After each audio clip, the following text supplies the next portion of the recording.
exiger dans ce cas qu'il faut mettre sur un comité de santé et sécurité au travail et se soumettre au service d'un ministère du travail.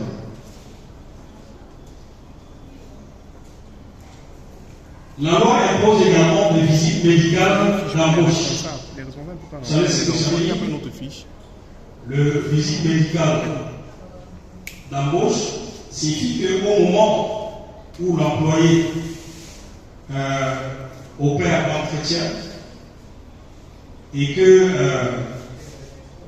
valide cet entretien, il se doit de faire une visite médicale pour cet employé, pour ce nouveau employé. De visites médicales annuelles systématiques aussi, pour ceux qui sont en entreprise, l'entreprise se doit de faire des visites annuelles systématiques. Donc, pour chaque travailleur, un suivi renforcé pour ceux qui manipulent les produits chimiques. Par exemple, lorsqu'on est dans une entreprise qui fait dans la production des produits chimiques, dans la fabrication, on doit spécialement les suivre parce que ces produits sont toxiques. Et ou les employés qui manipulent des charges lourdes.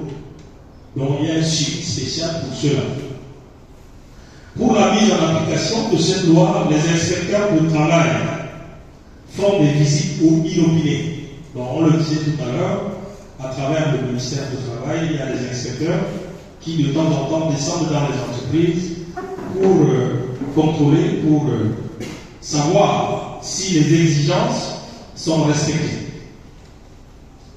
S'ils constatent qu'il y a un manquement, il y a des sanctions correspondantes.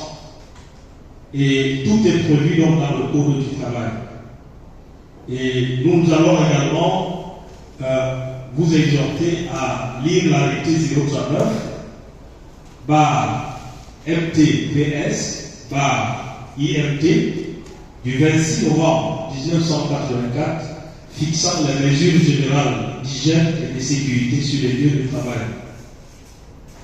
Nous allons également vous demander de lire l'arrêté numéro 015 MTPS SG CJ du 11 mai 2012 fixant les modalités de création, d'organisation et de fonctionnement des comités de sécurité et santé au travail.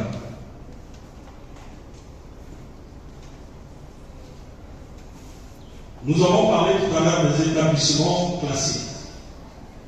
Après avoir abordé la protection de l'environnement et de l'humain, nous arrivons au cœur de la question de risque industriel. Le risque industriel majeur, c'est dans ce cas. Parce que justement, nous parlons des établissements classés. Et classés, c'est dans le sens où les activités de ces entreprises ont été estimées dangereuses et qui peuvent nuire à la santé ou à l'environnement.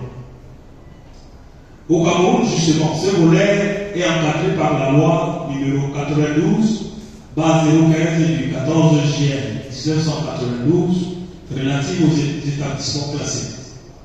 Parce que nous sommes là dans le cadre réglementaire de la QHSE. Il faut que je le rappelle.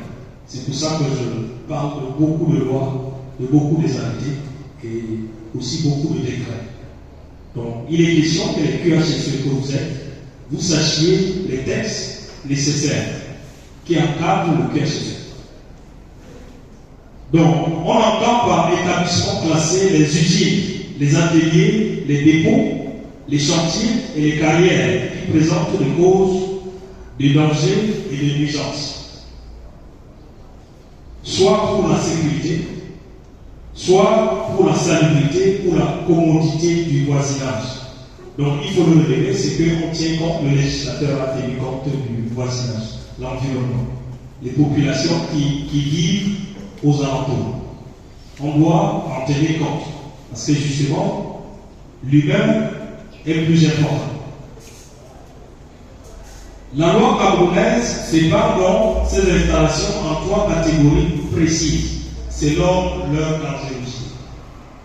Dans les installations de première et deuxième classe regroupe ici les dépôts de gaz, les stations-service, les usines chimiques, et ceux-là doivent obtenir l'autorisation administrative obligatoire signée par arrêté ministériel et doit être éloignée des habitations.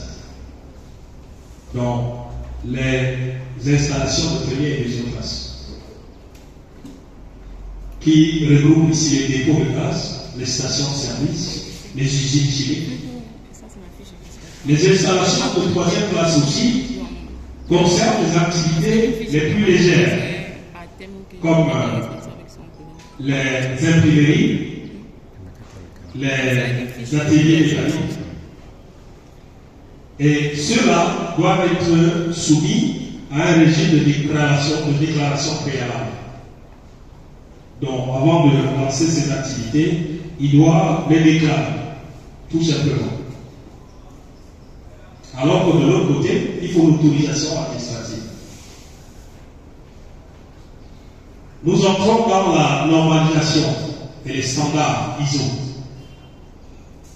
Donc, vous savez comme moi que le terme QHSE renvoie à plusieurs normes ISO. Vous devez le savoir. Le Q, qui est la qualité, renvoie à la norme ISO 9001, version 2015. Le H renvoie à l'hygiène. Et ici, on parle de la norme ISO 22000. Et également de la norme 45001, version 2018. Oui.